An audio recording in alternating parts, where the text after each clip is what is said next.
Hello dear student, this is Hina Malhotra. From now onwards we are going to start class 8th and the first chapter I am taking, that is squares and square roots. I will take small videos for the important topics. जैसे आपको पता है squares and square roots में you are having 4 methods for finding out the square root, right? The first method is I am taking a normal flow chart and then I will start explaining. ठीक है? So first बच्चे आपका जो method होता है वो कौन सा होता है? Repeated subtraction. We are having 4 methods for finding out the squares and square root. अगर मैं आपको सबसे पहले बोलूं स्क्वायर्स क्या होता है, ये मैं किसके बारे में बता रही हूँ आपको? स्क्वायर रूट्स के बारे में. ये किसके बारे में है आपका बेटा? स्क्वायर रूट्स के बारे में. ठीक है, but what is square, what is the meaning of this chapter? तो अगर आपको बच्चे स्क्वायर्स के बारे में समझना है, for example I am saying 1 का square that is equals to 1, right? If I am taking 2 का square, it means 4. 3 का square, that means 9. ये आपको बहुत बेसिक चीजें हैं जो आपको पता होंगी, बट अगर मैं आपका कोई नेगेटिव नंबर का स्क्वायर ले लेती हूँ तो बेटा वो आपका क्या आ जाता है? पॉजिटिव. फॉर एग्जाम्पल मैं आपके सामने बोलती हूँ बच्चे -11 का स्क्वायर, तो आपको पता है -11 into -11 that will be equals to 121. ठीक है, this is the normal introduction that you all know. But if I am talking about square roots, so it means we are having 4 methods. First method is that is repeated subtraction. First method क्या होगा आपका? Repeated subtraction. ठीक है. Next method is by using perfect squares, by using prime factorization.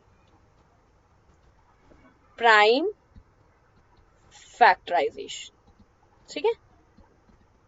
Perfect square जो होगा, for example मैं आपको बोलती हूँ 16, तो it mean 16 is a perfect square. And if you have to check by the prime factorisation, so it means you have to use the LCM method. मैं आपको LCM method बताऊंगी, उसके बाद आपको बहुत इजीली समझ आ जाएगा. The third method is very very very important, जिसमें बच्चों को बहुत ज्यादा प्रॉब्लम आती है. That is long division method. That is long division method. ठीक है, long division method. And the last method is estimation method. Last method is estimation method. ठीक है बेटा, these are the 4 methods for finding out the square roots. हम इसको arrow लगा देते हैं जिससे आपको क्लियर हो जाएगा. Okay, now this is the 4 methods for finding out the square roots. ठीक है, नेक्स्ट आपके पास बेटा क्या है? Repeated subtraction. What is the meaning of repeated subtraction? For example I am taking a small number that is just 16. कौन सा number ले लिया हमने? 16. अब आपको पता है 16 किसका परफेक्ट स्क्वायर होता है? दैट मीन्स अगर 16 परफेक्ट स्क्वायर है and it would be a square of 4. अब आपको निकालना कैसे है? So it means you have to subtract only odd numbers. अब रिपीटेड सब्ट्रैक्शन है तो कुछ ना कुछ सब्ट्रैक्ट जरूर हो रहा होगा. So it means step 1. What is the first odd number? We all know that is 1, right? तो 16 में से 1 माइनस किया बेटा, आपके पास आंसर क्या आया? That is 15. अब स्टेप 2 क्या होगा? नेक्स्ट ऑड नंबर क्या है? नेक्स्ट ऑड नंबर बच्चे आपके पास क्या आया? 15 minus 3 that is equals to क्या हो गया आपके पास? 12. ठीक है, next is your step 3. Step 3 it means 12 minus next odd number that would be 5. क्या होगा? 12 minus 5? 7. Next step 4. Step 4 means 7 minus 7. Why? Because next odd number is 7. Now, I can just highlight first odd number 1, second odd number 3, third odd number 5 and fourth odd number is 7. आपको कब तक subtract करना है? जब तक आपका answer क्या ना आ जाए? 0. आपका आंसर क्या आना चाहिए? दैट मीन्स जब तक आपका आंसर 0 ना आ जाए तब तक आपको सब्ट्रैक्ट करना है. अब आपका आंसर 0 कब तक आया? After using the 4 steps, after doing the question and we are taking 4 steps. So it means the square root of 16 क्या होगा बेटा आपका? That is 4. Am I clear? If you want to take one more question, so I can take you can consider 144. ठीक है, 144 थोड़ा सा बड़ा number हो जाएगा and the topic would be clear. ठीक है, तो आपका बेटा स्टेप 1 में क्या होगा? 144 minus 1. What would be the answer? 143. ठीक है, Next, step 2. It would be 143 minus 3. ठीक है, आपका आंसर क्या आ जाएगा? 140. स्टेप 3. स्टेप 3 क्या हो जाएगा आपके पास? 140 minus 5. It would be 135. You have to subtract all the odd numbers. मतलब आपको करते जाना है 1, 3, 5, 7, 9, 11, 13 and so on, जब तक आपके पास आंसर क्या ना आ जाए, that is 0. And you will see हमारा आंसर कब आएगा? After step 12. After step 12. Why? Because we know that 144 किसका स्क्वायर रूट होता है? आपका किसका परफेक्ट, मतलब किसका स्क्वायर है? That is 12. एंड अगर if we are finding out the perfect square, so it means आपका स्क्वायर रूट ऑफ 144 क्या हुआ? That is 12. Am I clear? I hope ये आपका टॉपिक क्लियर हो गया होगा. नेक्स्ट आता है आपका प्राइम फैक्टराइजेशन. चलो अब इन्हीं दोनों एग्जांपल्स को हम क्या ले लेते हैं? Prime factorisation.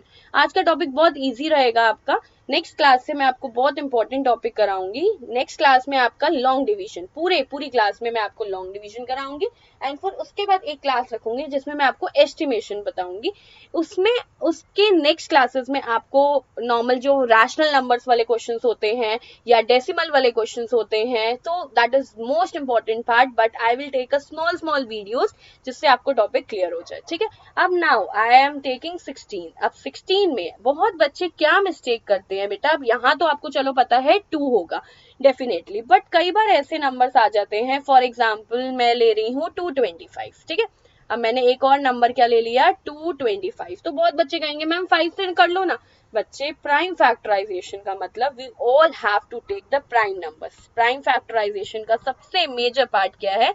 We have to take all the prime numbers and we have to take from the smallest prime number.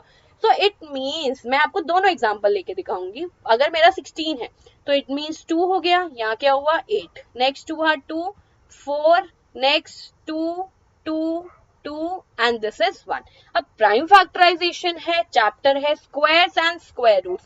Squares का मतलब क्या हुआ? We need to take a pair of 2, 2. So it means 2 यहाँ से common आया, यहाँ पे एक पेयर बन गया. So it means we can write down 16 को 2 into 2 into 2 into 2. So it means यहाँ से भी हमारा पेयर बन रहा है और यहाँ से भी पेयर बन रहा है. तो what does it mean? 2 multiplied by 2.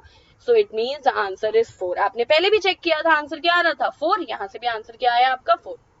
But अगर आपका प्राइम फैक्टराइजेशन ले लूं मैं 225 का बेटा, तो 225 में बच्चे क्या करते हैं? सबसे पहले ले लेते हैं 5. मैं ये नहीं कह रही हूं that this is incorrect, but you have to take from the smallest prime number and the smallest prime number is 2. अब आपको ये पता है this is an odd number, right? Definitely आपके पास ये क्या है? Odd number.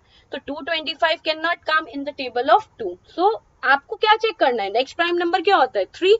अब सबसे पहले अगर आपको प्राइम नंबर नहीं पता तो मैं आपको प्राइम नंबर की डेफिनेशन बता देती हूँ. प्राइम नंबर वो होते हैं which are having exactly 2 factors. One, the number itself. For example मैं आपको बोलूं 2 फर्स्ट प्राइम नंबर है, तो इसके कौन से 2 फैक्टर होंगे? The first factor is 1, the another factor is 2. So it means exactly 2 factors होने चाहिए. उसमें पहला आपके पास 1 होना चाहिए एंड सेकेंड क्या होना चाहिए? Number itself. अगर मैं आपको 3 की बात करती हूँ तो इसमें भी मेरे फैक्टर्स क्या निकल रहे हैं? 1 और यहाँ क्या निकल रहा है? 3. 4 can not be the prime number. Y?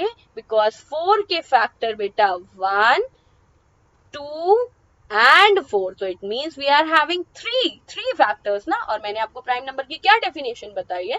That we should be having exactly 2 factors, right? The first is the number. It's the number 1. So and the second factor should be the number itself. The number itself. Am I clear? अब मैंने आपको क्या बोला? Prime factorisation आपकी start होती है from the smallest prime number, right?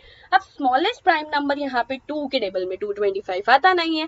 So it means we can check from the table of 3. So आपको 3 की डिविजिबिलिटी रूल पता होनी चाहिए, बहुत सारे बच्चे भूल गए होंगे और कई बच्चों को याद होगा। तो बेटा डिविजिबिलिटी रूल ऑफ 3 क्या होता है, that the sum of all digits should be in the table of 3। So it means 2 + 2 4, 4 + 5 9। तो 9 क्या 3 के टेबल में आता है? यस। सो इट मीन्स हम इसको 3 के टेबल में लिख सकते हैं और 3 के टेबल में 22 नहीं आता। सो इट मीन्स आपके पास क्या हो जाएगा बेटा, 21। जस्ट वेट, यहाँ पे क्या हो जाएगा 21। अब 21 क्या आता है 7 पे, अब 1 बचा 15, 15 किस पे आएगा 5 पे। नेक्स्ट हुआ 3, 3 के टेबल में 7 तो नहीं आता, इट वुड बी 2।